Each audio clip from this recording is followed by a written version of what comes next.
Welcome to bird media. నేను మీ పవన్ కృష్ణమూర్తి. మాజీ మంత్రి సీనియర్ పాలిటీషియన్ బొత్స సత్యనారాయణ గారికి కష్టం వచ్చింది. కష్టం దేనివల్ల వచ్చిందంటే వైఎస్ఆర్సీపీ పార్టీలో ఉండడం వల్ల వచ్చింది అని ప్రేక్షకుల అభిప్రాయం.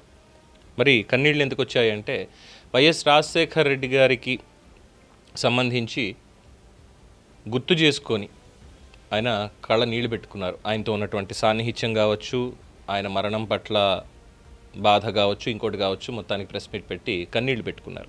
ఇదంతా దేనికి వచ్చింది ఏంటంటే రాజశేఖర రెడ్డి గారి వారసత్వం అనేటువంటి పాయింట్ మీద ఎప్పటి నుంచో డిస్కషన్ జరుగుతుంది. ఆయనకున్నదే ఇద్దరు వారసులు, వైఎస్ జగన్మోహన్ రెడ్డి, షర్మిల. సరే, షర్మిల కొత్త కుంపట పెట్టుకొని ఆ తర్వాత కాంగ్రెస్ పార్టీలోకి వెళ్ళిపోయింది. కాంగ్రెస్ పార్టీ అధ్యక్షురాలుగా ఆంధ్రప్రదేశ్లో తన విధులు తను నిర్వర్తిస్తోంది. ఎవరు తప్పు చేస్తున్నారు ఏంటన్న దగ్గర ఆవిడ రాజకీయం వేరు. ఇక జగన్మోహన్ రెడ్డి అండ్ కో వాళ్ళందరూ చేసేది ఏంటంటే చంద్రబాబు విడిచిన బాణం షర్మిల అని చెప్పి వాళ్ళు ఇష్టం వచ్చినట్టు వాళ్ళు మాట్లాడుతున్నారు వైఎస్ఆర్సీపీ శ్రేణులు.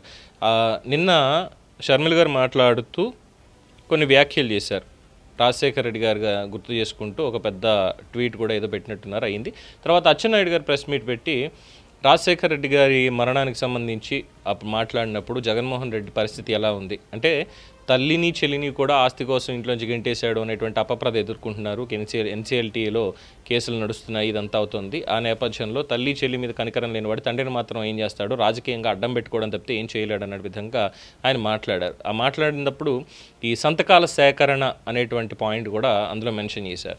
ఆ మెన్షన్ చేసినటువంటి దాని మీద బొత్స సత్యనారాయణ గారు ప్రెస్ మీట్ పెట్టి అది ఖండించాలా వద్దా అనేటువంటి పాయింట్లో మొత్తానికి రాజశేఖర రెడ్డి గారిని తలుచుకొని కన్నీళ్లు పెట్టుకున్నారు.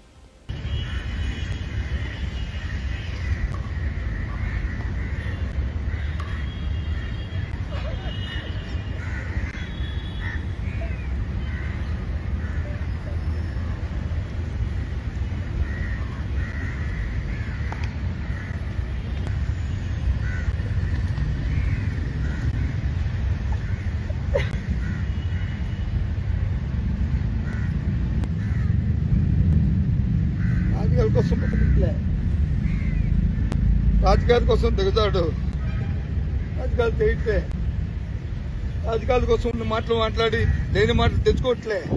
వారు చనిపోయిన నిమిషానికే నన్ను అందరితో సంతకాలు తీసుకొని నాకు కిలోమీటర్లు కావాలని అసలు నా వర్ణం ఉంది. ఇవాళ నిజంగా విజయం జరుగుతున్నట్టు నేను కూడా డిమాండ్ చేస్తున్నాను. ఇప్పుడు మీద జరగాలి. నిజంగా ముఖ్యంగా ముందు జగన్మోహన్ రెడ్డి మీద మీద వారు ఎందుకంటే ఏ కుటుంబం మీద జరగాలి. మరి ఏంటంటే ఈ కొత్త చూస్తుంటే నేను విజయాన్ని మాకు చూస్తుంటే నాకు కూడా ఒక అనుమానాలు వస్తున్నాయి. కనుక నేను జరపండి.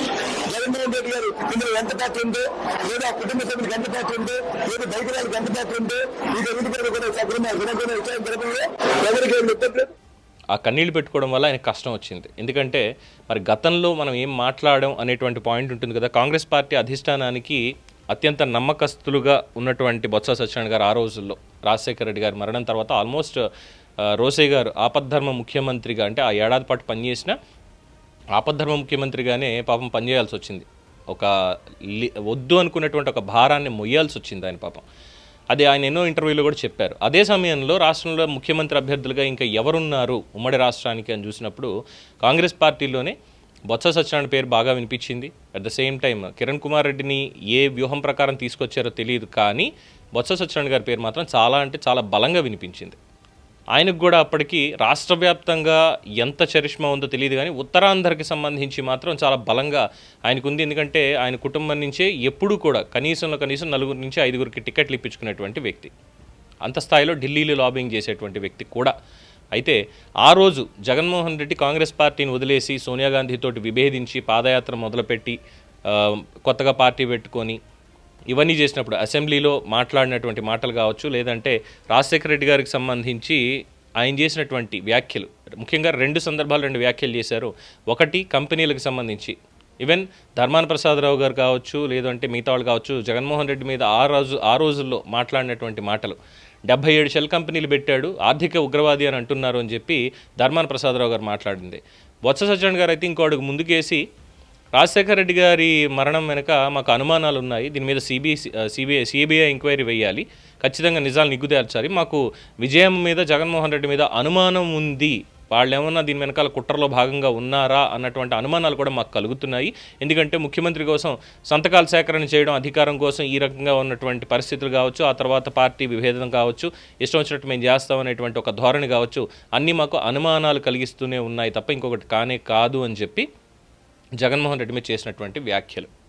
అండ్ అఫ్ కోర్స్ ఇక్కడ బొత్స సత్యనారాయణ గారు రాజశేఖర్ రెడ్డితో ఉన్న సాన్నిహిత్యంతో కన్నీళ్ళు పెట్టుకున్నారేమో కానీ ఆ కన్నీళ్ళ వెనక అసలు అర్థం ఏంటంటే వైసీపీలోకి అంటే రాజకీయంగా ఇంకా ఏదో ఒకటి చెయ్యాలి కాబట్టి అన్న ఉద్దేశంతో వైసీపీలో ఎందుకున్నానా అన్న అంతర్గత బాధతోటి ఆ కన్నీళ్ళు వచ్చాయా అని చెప్పి చాలామంది అనుమానం కూడా వ్యక్తం చేస్తున్నారు. వేరాస్ ఇక జగన్మోహన్ రెడ్డి గారు అయితే ఆయన ఆ రోజు నుంచి ఈ రోజు దాకా ఏ విధంగా మాట్లాడారు, ముందేమో రిలయన్స్ వాళ్ళు ఉన్నారు దీని వెనకాల, సోనియా గాంధీ చంద్రబాబు కుమ్మక్క ఇదంతా చేశారు అని చెప్పని అన్నారు. రిలయన్స్ వాళ్ళే మొత్తం అంతా చేసి నాన్న మరణం వెనక వాళ్లే ఉన్నారు అని చెప్పి రిలయన్స్ అవుట్లెట్లు వీటన్నిటి మీద దాడి చేస్తే ఇప్పటికీ ఆ కేసులు ఇంకా నడుస్తూనే ఉన్నాయి. స్టిల్ ఆ కేసులు నడుస్తూనే ఉన్నాయి. 2009లో రాజశేఖర రెడ్డి గారు పరంపదించారు హెలికాప్టర్ యాక్సిడెంట్లో. ఆ తర్వాత జరిగినటువంటి గొడవలు కావచ్చు, ఇతరత్ర ఉన్నటువంటివి కావచ్చు, రిలయన్స్ వాళ్ళు ఇదంతా చేయించారు అన్న దగ్గర నుంచి 2009 నుంచి ఇప్పటిదాకా అంటే రేపు 2029 వచ్చింది అనుకోండి, ఆల్మోస్ట్ 20 సంవత్సరాలు పడుతుంది. ఇంకా కేసులు తేలలేదు దాంట్లో. అదైపోయిన తర్వాత మళ్ళీ ఎగెయిన్స్ట్గా తన ఎథిక్స్కి ఎగెయిన్స్ట్గా రిలయన్స్కి సంబంధించినటువంటి పరిమళత్వానికి రాజ్యసభ సీట్ ఇవ్వడం, ఇవన్నీ చేయడం, వాళ్ళతో వ్యాపార లావాదేవీలు పెట్టుకోవడం, ఇవన్నీ చేసి ఏం సందేశం ఇస్తున్నారు అన్నటువంటి చర్చ కూడా బయట జరుగుతోంది దీనికి సంబంధించే. పాపం ఈ మొత్తం అన్నింటిలో కూడా చివరాఖరికి అటు తెలుగుదేశం పార్టీ నుంచి అచ్చెన్నాయుడు గారు కావచ్చు, లేదంటే కాంగ్రెస్ నుంచి షర్మిల గారు కావచ్చు, వైఎస్ఆర్సీపీ బహిష్కృత మళ్ళీ తిరిగి మరి వెళ్ళారో లేదు తెలియదు కానీ దువ్వాడ శ్రీనివాస్ లాంటి వాళ్ళు వీళ్ళు మాట్లాడడం, అలాగే కన్నా లక్ష్మీనారాయణ గారు కూడా నేను బొత్స సత్యనారాయణ గారు చేసినటువంటి వ్యాఖ్యలకి కౌంటర్ ఇచ్చారు.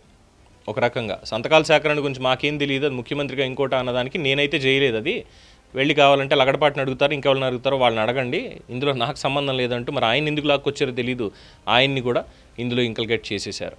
అలాగా బొత్స సత్యనారాయణ గారు పాపం చివరాఖరికి వచ్చి ఏంటంటే కక్కలేక మింగలేక ఆ రోజు అన్నటువంటి వ్యాఖ్యలు పొరపాటున అక్కడ ఉన్నటువంటి జర్నలిస్టులు మర్చిపోయారో ఎందుకులే ఇప్పుడు అనుకున్నారా కానీ అడగలేదేమో. బట్ సోషల్ మీడియాలో మాత్రం బొత్స సత్యనారాయణ గారి మీద ఈ సెటైర్లు అవన్నీ కూడా పేలుతున్నాయి. అదేంటి బాబాయ్ ఆ రోజేమో అలా మాట్లాడారు, ఇప్పుడు వచ్చి ఇలా మాట్లాడుతున్నారు, ఏంటిది అంటే రాజకీయం కోసం ఎలాగైనా మాట్లాడేస్తారా అని చెప్పి ప్రశ్నిస్తున్నారు. ఈ కష్టం మాత్రం పగాడికి రాకూడదు అని బొత్స సత్యనారాయణ గారి ఇన్నర్ ఫీలింగ్ ఏమో అని కూడా ఇంకొంతమంది సెటైర్లు వేస్తున్నారు. ఏమంటారు, ఏది నిజం అంటారు? మీ అభిప్రాయం తెలియచేయండి. చూస్తూనే ఉండండి ది బర్డ్ మీడియా.